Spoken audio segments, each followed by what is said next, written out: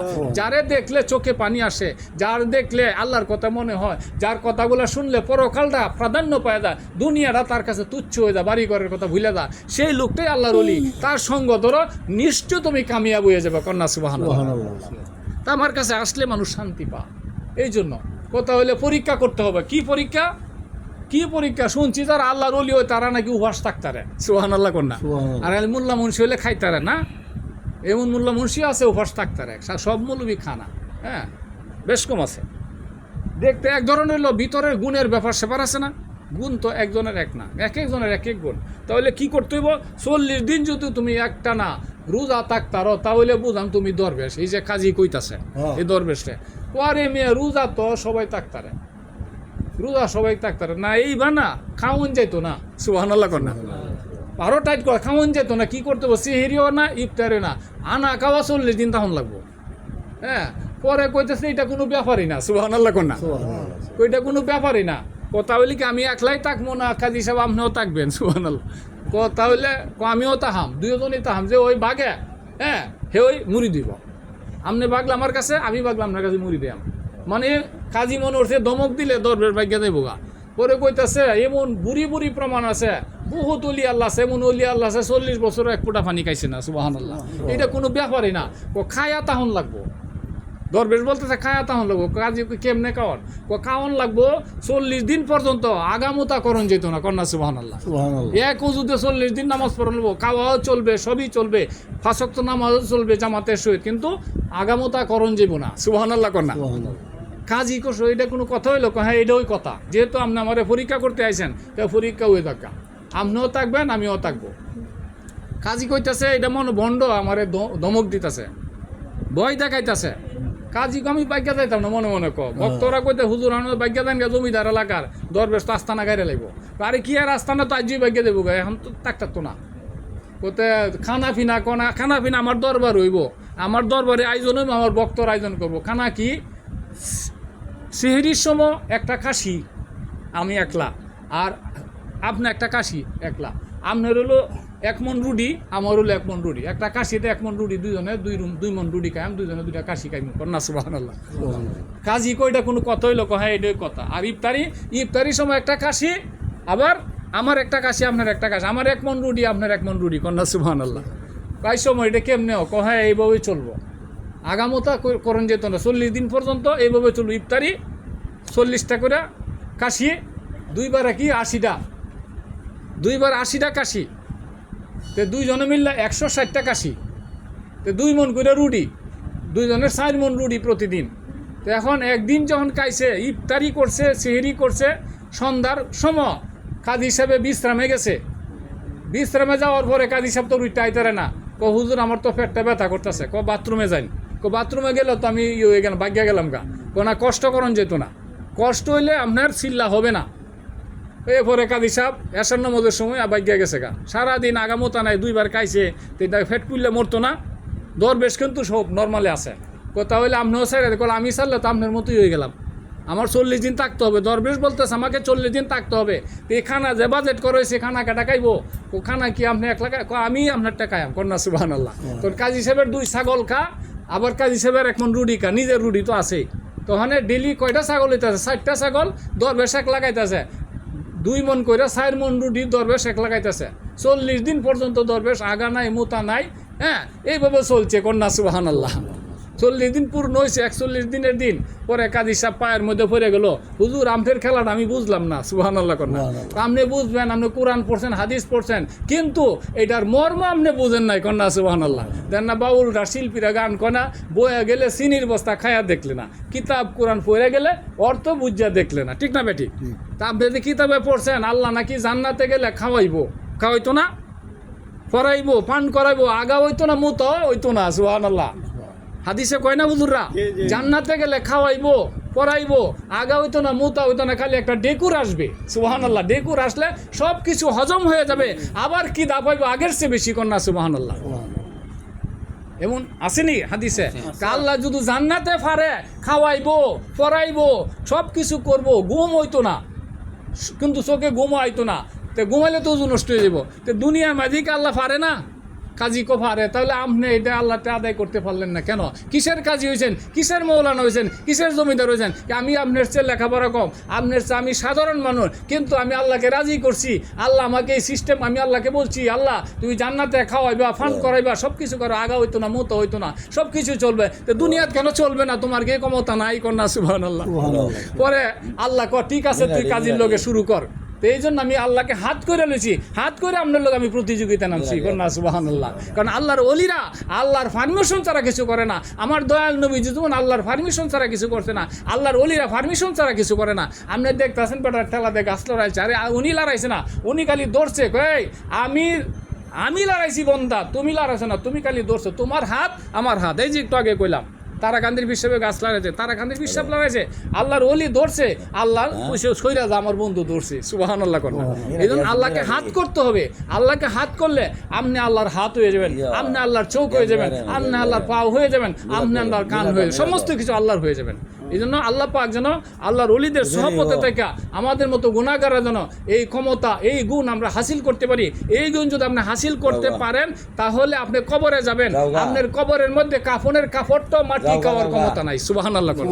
অথচ আলেমরা কোরআনের কি আয়াতের মধ্যে কি, আমি মাটির থেকে মানুষ তৈরি করছি, মাটির মেঝে মিশাইয়া দিব, আবার এই মাটির থেকে উঠাবো, আসেনি? মিন্না খালাকনাকুম কয় না? হ্যাঁ, তা আমি এদিকে যাব না, তাহলে মাটির মধ্যে সব খায়ালা। কিন্তু এমন কিছু লোক আছে 10 বছর হয়ে গেছে গা, মাটি কুড়ছে, কবর যারা খনন করেন, জীবন হইলে একটা লাশ পাইবেন। যারা কবর খনন করেন, এই লোকটার লাশটা খাইলো না কেন? সে কোন দেশের মাটি দিয়ে তৈরি হয়েছে? কন্যা সুবহানাল্লাহ। সেও এই মাটি দিয়ে তৈরি হয়েছে। কিন্তু মহিষারকান্দির আল্লাহর ওলি আমার দাদা হুজুর বলতেন, বাবারে একটা ইট মাটি দিয়ে বানাইছে, এই ইটটা আগুনের মধ্যে ফুরা দিলে পরে এই ইটটা আগুনের মতো লাল হয়ে যায়, আগুনের রঙে রঙিন হয়ে যায়। এই ইটটা পরে মাটির নিচে রাখলে কেমন পর্যন্ত মাটির নিচে থাকলেও সে জাতের সাথে আর মিশে না। কন্যা সুবহানাল্লাহ। ঠিক কাঁচা ইটটা মাটির লগে লাগাইলে মিশা দেবো গা। মহিষারকান্দির হুজুর কয় এই পুরা ইটটা মাটির তলে দিলে আর মিশতো না। তো ঠিক তুমি যদি কোনো আল্লাহর ওলিদের সংস্পর্শে আইসা তার তালিম তাওয়াজ্জু নিয়া তোমার কলবের মধ্যে জিকির চালু করতে পারো, তোমার সমস্ত বডিতে জিকির চলে আসবে। তোমার এই বডিটা মাটির মধ্যে পচবে না, গলবে না, কিরা পোকা খাওয়ার কোনো ক্ষমতা নাই। যেই দেহ নিয়ে তুমি কবরে গেছো, এই দেহ নিয়ে তুমি হাসরে উঠবে। নতুন দেহ আল্লাহ পাক তৈরি করার কোনো প্রয়োজন নাই। কন্যা সুবহানাল্লাহ। আর সাধারণ মানুষের নতুন দেহ তৈরি হবে, আল্লাহ হুকুম করবে, কোন বলবে হয়ে যাবে। কিন্তু সাধকদের দেহ, সাধকদের লাশ, আপনি মূর্খ হন, কোনো লেখাপড়া জানেন না, আপনার লাশ পচবে না যদি আপনি এটা হাসিল করতে পারেন আল্লাহর ওলিদের সঙ্গে দেখা। কিন্তু বড় মৌলানা মুফতি সাহেব আপনার লাশ পচে দেব, 3 দিন পরে দুর্গন্ধ ছুটবে। এই জন্য আল্লাহ পাক আপনাকে আমাকে সকলকে সেই গুণ, সেই সিফত হাসিল করার তৌফিক যেন আল্লাহ আমাকে দান করে। সকলে বলেন আমিন। সাল্লাল্লাহু